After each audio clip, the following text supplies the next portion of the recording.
Yun mga idols, meron tayong bagong model update from ATR 160 from Bristol Group, Pangasinan. Nandito tayo ngayon at binisita natin yung kanilang branch dahil darating lang ito, mainit-init pa. Meron tayong bagong kulay, glossy white mga idol. Ang gwapo niyang tingnan, no? Solid. At yung color na to, talagang perfect sa mga gusto po ng medyo elegante yung dating mas premium at mas maganda. Kaya mga idols, available na ngayon to, pwede nyo nang mabili. At pwede nyo na silang i-reserve dito po sa Bristol Group, Pangasinan. Kaya mga idols, mga nintay nyo, silipin natin itong brand new model na to. Ganda mga idols, perfect. And mga idols, sa bagong color version ng ATR 160, napansin natin talagang mas naging elegante ang datingan dito sa color glossy white paint finish na to. And syempre, napaka-minimalist lang din, napaka-simple lang. Yung mga decals nasa sideway niya, nasa pinaka-front face, and yung ating mga other specs and features, same pa rin po ito.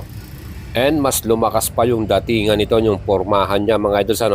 Well, kung mahilig po kayo sa mga color white or glossy white color, and this latest version update para sa QJ ATR 160 Adventure Scooter in 160cc.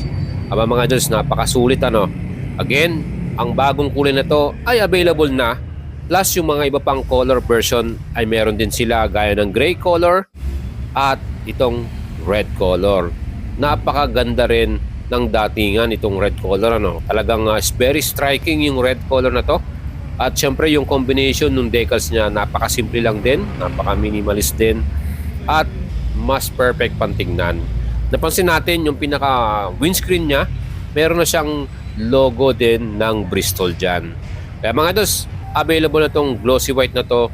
At kung kursunado nyo yan, pwede na kayo magpa-reserve at pumunta sa Bristol Group, Pangasinan, or pwede nyo silang i-PM sa FB page nila. At ang specs naman ng engine, 155.6cc ang total displacement, single cylinder, 4 valves, kaya malakas to, single overhead camshaft, liquid cooling na rin to, electronic fuel injection, at naka-CVT transmission. Tayo po ay merong hybrid engine or battery assist. Maximum power 16.1 HP at 8,500 RPM and maximum torque na 15 Newton meters at 6,000 RPM. Ang ating chassis pagdating sa front suspension, upside down or inverted forks ang nakalagay dito mga idols. Kaya maganda pong bounce niyan, perfect sa mga city ride natin. Ang likuran naman ng suspension, dual shocks absorber with sub-tank. Aba mga idol, kahit meron tayong passenger or back ride, perfect yan, komportable tayo sa long rides natin. Well, para sa stopping power, naka-wavy disc to, 2-piston caliper, and equipped to ng anti-lock braking system. Solid, kahit biglang emergency brake, confident pa rin tayo because of ABS mga idol. Sa likuran naman, naka-wavy disc din, 1-piston with ABS equipped din ito. Plus, equipped din ito ng traction control system na pwede rin nating i-switch off kung gusto nyo pong tanggalin. And mga idol, ang ating wheels, napaka-porma. Ito po ay merong gold rims and meron din tong spokes. Ang sukat ng gulong sa harapan, 110/80 by 14-inch tubeless tire ito. Dual purpose type CST tire ang brand niya. Quality po yan basta CST. Pagdating sa ating likuran na gulong, 130/70 by 13-inch tubeless din ito. Same brand, CST at dual purpose. Pwede rin tayo sa mga on-road or off-road rides natin. Mga idols, pagdating naman sa ating sukat at dimension, ang bagong ATR 160 ay may wheelbase 1,325mm. So medyo sakto lang yan.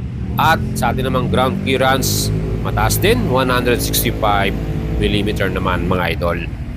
Ang ating naman total weight or wet weight, 132 kilograms para dito sa ATR 160.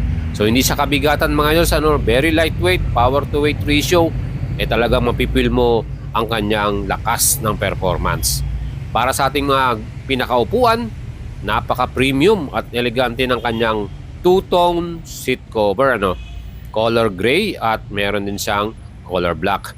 Mga idols, ang forma ng tignan, makapal din ng foam. And kahit long rides, siguradong komportable kahit ang back ride natin. Meron din tayong luggage compartment at pwede nating madala yung mga personal belongings natin At nakita naman po ninyo, yung battery niyan nandiyan sa side niya, kaya medyo lumiit yung ating luggage. And kita naman ninyo, malaki yung battery na nilagay nila rito. Maintenance free yan. 12 volts by 14 amperes. So usually mga 12 volts, 6 amperes lang ang mga ilalagay na battery. At dito, meron tayong keyless system. Katabi na rin yung bukasan ng ating pinaka fuel cap at upuan. And ang gas volume nito, may fuel capacity na 8 liters. At para sa ating consumption, meron tong average na 45 km per liter. Siyempre, depende na rin sa riding habit ninyo kung paano kayo mag-drive. Ang keyless system natin, makita nyo, meron tayo din yung pinaka-alarm, lock and unlock at bukasan ng upuan. Pag gusto nyo i-manual, meron din yung manual key. Mga idols, pag binuksan nyo tong ating keyless, yan, makikita nyo na talagang madali siyang i-operate. At siyempre, convenient para sa atin. Ang ating naman pinakaharapan, may compartment sa right side. And inside niyan, merong USB type ready na. Type A and Type C pa.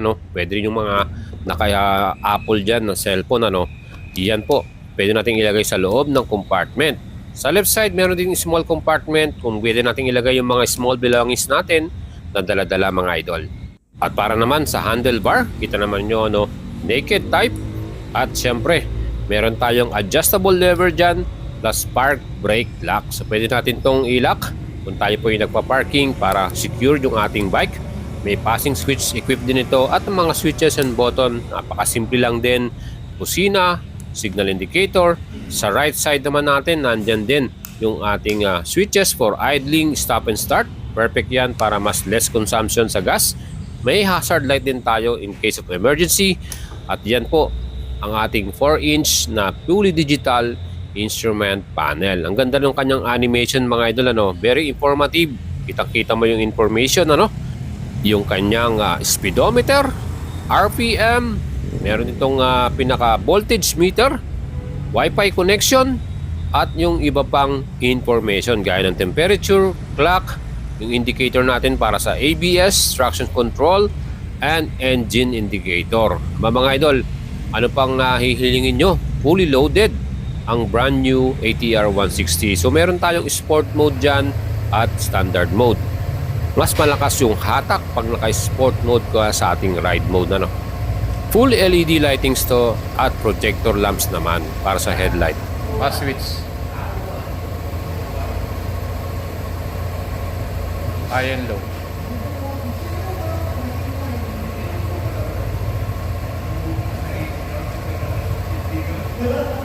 Hazard.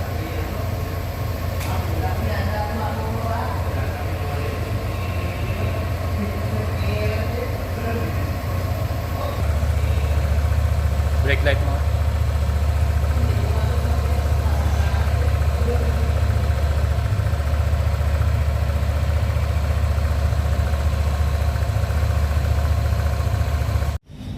And for sure mga idols, pag dala-dala mo to sa inyong rides, ay maraming mapapatingin sa iyo dahil na rin sa ganda ng kanyang formahan at ganda ng kanyang design. Mga idols, ayan po ang ating pinaka-stock exhaust sound muffler para sa ating ATR 160. Solid din siguro to pag ito pinalitan mo ng power pipe, yung exhaust muffler aftermarket. Kaya lang siyempre mahirap din tayo magpalit dahil na rin sa mga regulation ng LTO. Ayan, meron tayong engine side stand cutoff switch pagka sinide stand mo. Okay din yung grab rear niya, so split type. And syempre ito may abang to sa pinaka built-in camera, pero yun nga, wala itong equip. Sana sa next update ng Bristol ay meron na yan. Mga idols, ang ating brand new ATR 160, ang SRP nito 159,900 pesos. And pwede rin kayo mag-apply ng in-house financing dito sa Bristol Group Pangasinan. Ang kanyang all-in down payment total 56,169, 24 months to pay 7,569 at 5,792 naman pagka 36 months to pay.